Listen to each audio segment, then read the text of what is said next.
I don't want to sound really snarky at the start of this video, but my job, making YouTube videos, talking about hockey stories, and going over interesting conversation topics, usually involves a lot of research. I kind of need to know what I'm talking about to some capacity to be able to give opinions and analysis on stuff. I'm not saying I'm the best at it, but still, I try. And so with this, I need to be very careful with how we talk about this commentary topic. By the way, shout out over to... who was that? Full Moon Rising for subscribing here on the YouTube channel. But I wanted to refer to this Twitter account, Ice Talk. 192 followers joined in November of 2023. The reason this account is interesting is because during the entire Taylor Hall, Mikko Rantanen trade saga of a few days ago, they made some really interesting tweets that kind of alluded to events that eventually came. If you scroll over onto their Twitter feed, you will see some of the conversations that they had been talking about, stuff they've been hearing about, from the same day that Carolina made that Rantanen-Taylor Hall acquisition. There was a lot of conversation on this Twitter account about JT Miller, how the Carolina Hurricanes wanted Miller and they wanted to do it without giving up Kotkaniemi, how there were some other guys that were rotating around, but really it was like Miller, Carolina. Eventually, there was this update here. The Hurricanes would like to keep Kotkaniemi and come up with a trade package enticing enough for the Canucks to accept without having to give up the young center.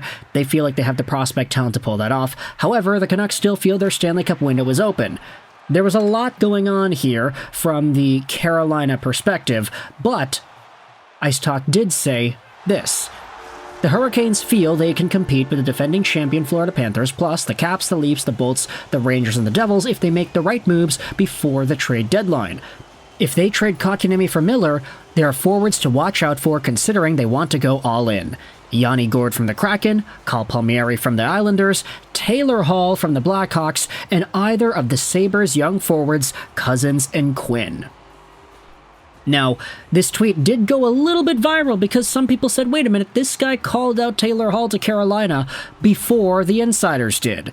And because of that, there were some extra conversations from this Twitter account that got more spicy as the days went on. And now you can say, hey, Lego, why are you even giving attention to this Twitter account? They had 4 shots on goal here. Yanni Gourde, Palmieri, Hall, and then the Buffalo guys. They got the Miller take wrong because he wasn't traded to Carolina. But Taylor Hall, oh, that's 1 out of 4, 1 out of 5 even. Why are you going out there and trusting this? I'm not saying I necessarily trust it. I'm just going out there and presenting everything that has been talked about. Because this Twitter account did go out there with some extra conversations on JT Miller and the Vancouver Canucks that I thought were super interesting to go out there and talk about.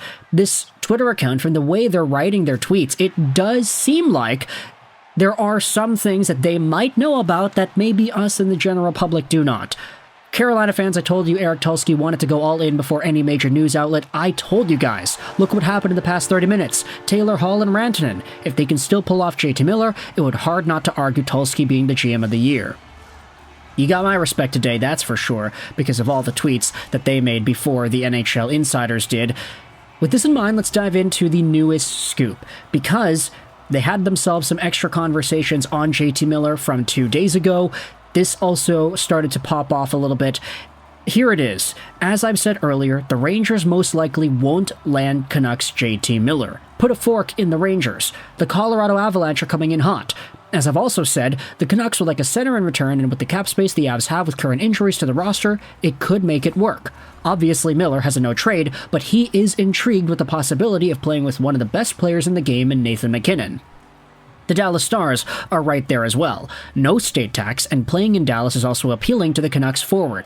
He wants to compete for a Stanley Cup. The Avalanche are open to moving Middlestad if they acquire Miller, and they'll look to add another top 6 forward similar to the moves that the Carolina Hurricanes made last night. However, Dallas could have the better trade package and the no state tax to their advantage. The Canucks really like Logan Stankoven and Wyatt Johnston. Patrick Allvin still believes they can compete for a cup. The Stars, the Devils, and the Avalanche are the most likely landing spots for JT Miller. He would like to play in the East, but Dallas and Colorado he will waive his no-trade clause for. The Bruins could also sneak in. GM Don Sweeney would like to add more physicality to the roster if they make the playoffs, just in case they have to play their new heated rival, the Panthers, again. Dallas might have the best trade package for Miller. The Canucks, though, are staying patient as they have all the leverage with how desperate teams appear to be after a blockbuster trade by Carolina the night before. And there are some replies. Where'd you get all this info? It's pretty logical with all the leaks we've heard about to this point. He called the Taylor Hall trade to Carolina, let him cook. There was another reply going out there saying, yeah, he guessed Carolina and Taylor Hall before all the insiders did. And so with this in mind, I think it is interesting to dive into these thoughts, right? Colorado, Dallas, New Jersey, also hearing some of these names getting involved. And the thing about it is, like, I don't want to make it seem like this source is completely out of lunch, like, oh, who the hell is Ice Talk? He doesn't know what he's talking about. This is just some guy making everything up. But the interesting thing is, like, all of this information, it kind of aligns with some of the other tea leaves that have been falling around our peripheral the past few weeks. And if Dallas is indeed a team that JT would be willing to waive for, I mean, you think about some of the guys they have. Of course, earlier on in the season, you had that crazy line with Mason Marchment, Matt Duchene, Tyler Seguin. They were totally tearing things up. Seguin, he's out though, so you can't really count on him right now. Ever since then, you've had the Wyatt Johnston stepping up, you've had the Logan Stankovens rotating around there. Stankoven started the year out hot, kind of fizzled away and wasn't too consistent with his point production, but then you have other guys too. Jason Robertson, he's starting to get things back over. Jamie Benn, still doing his thing. If the Vancouver Canucks are interested in one or both of a Wyatt Johnston or a Logan Stankoven, then I really like that idea. I'm not saying the Canucks could get both of these dudes for Miller, but if the Canucks are trying to get one of them as the main piece, I don't disagree entirely. And I say that kind of loosely because I do think, like, oh, it would have been like Miller for Kotkaniemi or something. Would I rather have Kotkaniemi or Wyatt Johnston? Would I rather have Kotkaniemi or Logan Stankoven? Well, these guys are both younger. They're both 21. Kotkaniemi is 24. So these guys also, with their abilities right now, Wyatt Johnston had a 65-point year last year, and he's on pace for 65 points again in a limited role. He's getting a lot more assists this season compared to last. His goal-scoring touch could probably come back in some capacity. He's only 21, and he is signed on to $894,000. Sure, this guy does need a contract, but if you give Wyatt Johnston the same contract that a JT Miller has right now, for example, and he's able to grow and get better, then all of a sudden you're getting so much more value out of $8 million.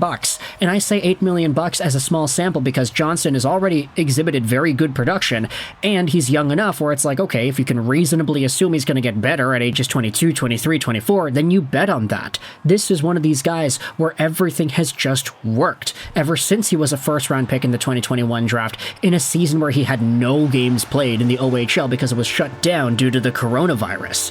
Meanwhile, you got Logan Stankoven, a guy that many Canucks fans wanted to see them take in the 2021 draft as well. They took this guy in the second round in that same draft after taking Wyatt Johnston. Stankoven spent some extra years with the Kamloops Blazers in the WHL, was a monster over there. Sure, he's only 5'8", but he's 170 pounds. He's a thick guy, and he's got super good leadership qualities. He was one of the top players in the Texas Stars organization last year, and this year he's on pace for 41 points in his rookie season. Okay, he had 24 games last year, but this year, 24 points, 47 games played. He's eligible for the Calder. He's probably not going to win it, unfortunately, but he is in that conversation. He also had 8 points in 19 playoff games with the Stars last year. Logan Stankoven is an up-and-coming budding star. Honestly, if the Canucks are really able to twist Dallas's arm and say, hey, JT's willing to waive for you. Imagine if you had a power play with Duchene, Seguin, Robertson, JT, and Heiskanen. That's not bad, right? Give us Stankoven and Wyatt Johnston, deplete your middle six young scoring depth, give them to us. We can use these guys. They can help us out. They're good, young, talented pieces, and you can get JT Miller because he's a huge, big-time player in the now.